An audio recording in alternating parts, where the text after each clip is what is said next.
বাচ্চারা, মন দিয়ে আমার একটা কথা শোনো। আমি তোমাদের জন্য খাবার আনতে যাচ্ছি। আমি ফিরে না আসা পর্যন্ত তোমরা এখান থেকে কোথাও লড়বে না। মনে রাখবে, আশপাশে কিন্তু বাঘ, বিড়াল, কুকুর এবং সিংহ লুকিয়ে আছে। তারা সুযোগ পেলেই তোমাদের কামড়ে নিয়ে চলে যাবে। আমি যতক্ষণ না ফিরবো ততক্ষণ তোমরা এখানেই খেলা করবে। এটাই নিরাপদ জায়গা।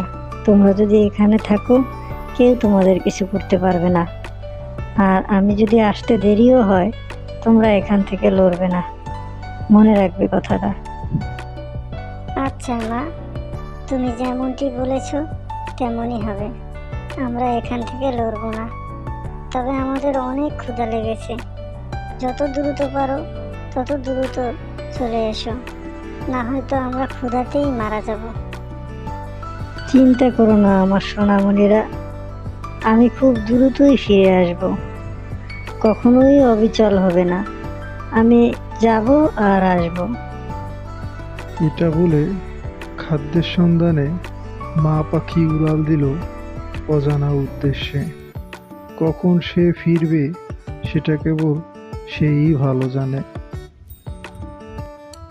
আর বাচ্চা দুটো তার মায়ের দিকে তাকিয়ে রইল, কখন ফিরবে আর কিভাবে সে উড়ে যাচ্ছিল সেই প্রত্যাশায়।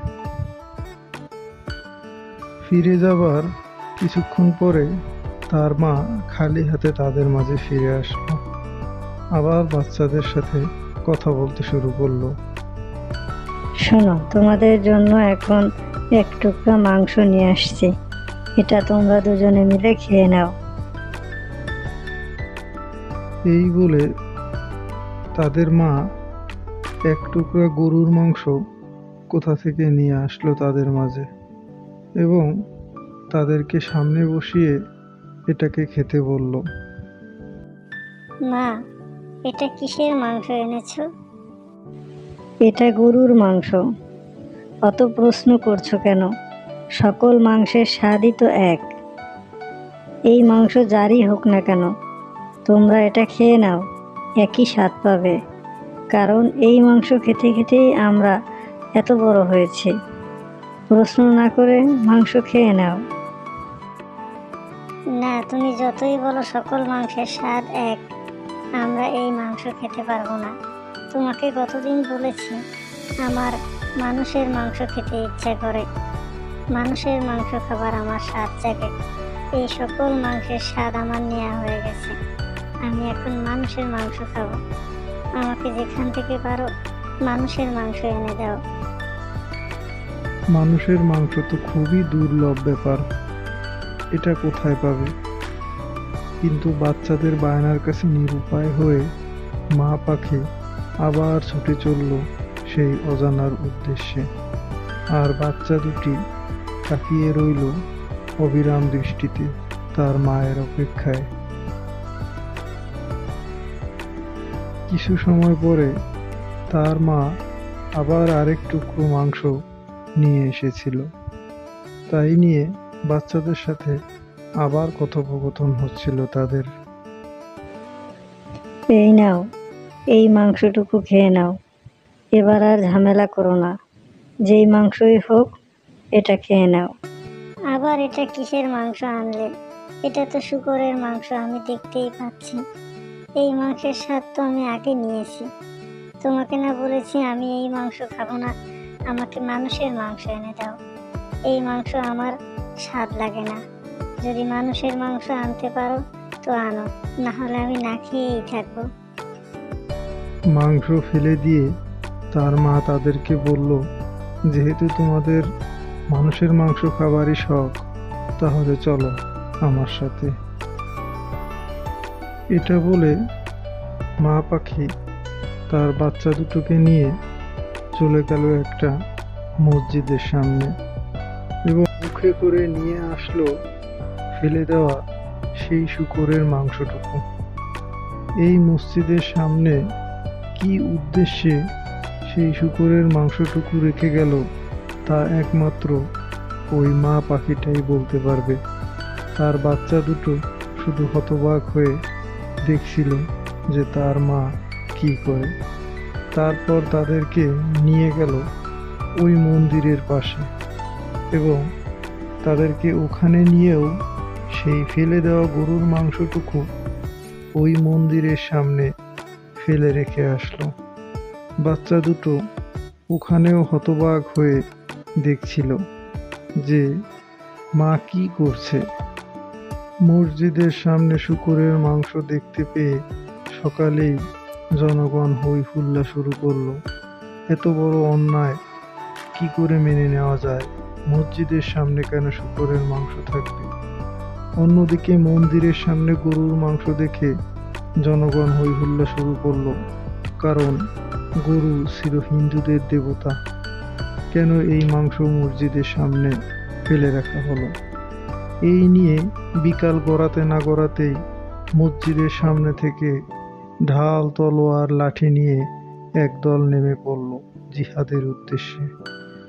অন্যদিকে মন্দিরের পাশ থেকেও মানুষ নামতে শুরু করলো ঢাল, তলোয়ার আর বন্দুক নিয়ে। শুরু হয়ে গেল দুই পক্ষের ভিতরে মারামারি, দাও কাটাকাটি।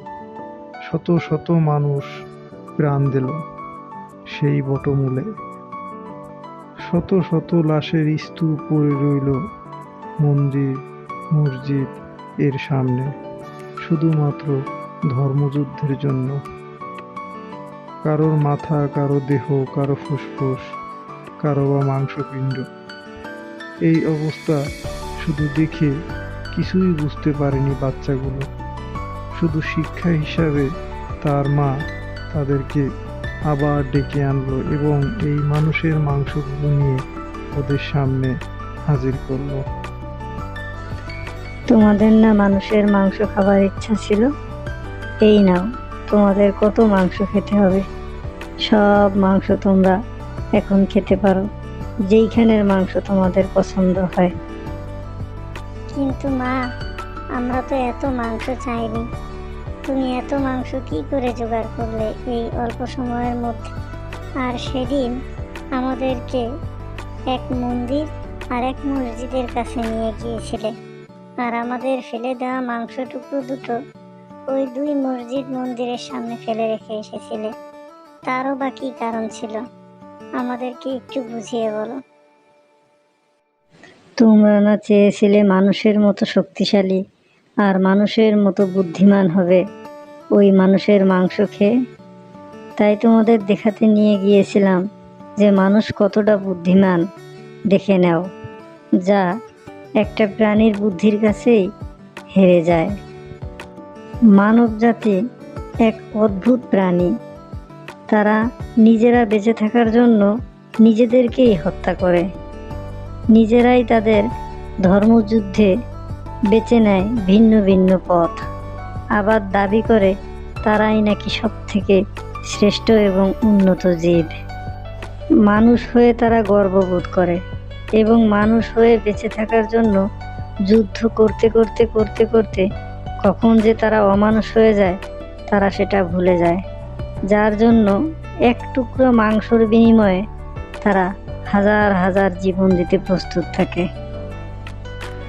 প্রাণীরা সকল মাংস খেতে পারে, কিন্তু মানুষ সব মাংস খেতে পারে না তাদের ধর্মের বালাইয়ে। তাই এক টুকরা মাংসের কাছে তাদের মনুষ্যত্ব হার মেনে যায়। ধর্ম থাকে ধর্মের জায়গায়, মনুষ্যত্ব মনুষ্যত্বের জায়গায়, আর মানুষ থাকে মানুষের জায়গায়। মা, মানুষের ভিতরে ধর্ম নিয়ে এত যুদ্ধ! এই যদি জানতাম তোমার এত অভিজ্ঞতা, তোমার এত বুদ্ধি, আমরা কখনোই মানুষের মাংস খেতে যেতাম না। মানুষের মাংস সকল মাংসের থেকে ঘৃণিত। আমরা আর তোমার কাছে অন্যায় ভাবে বায়না ধরব না।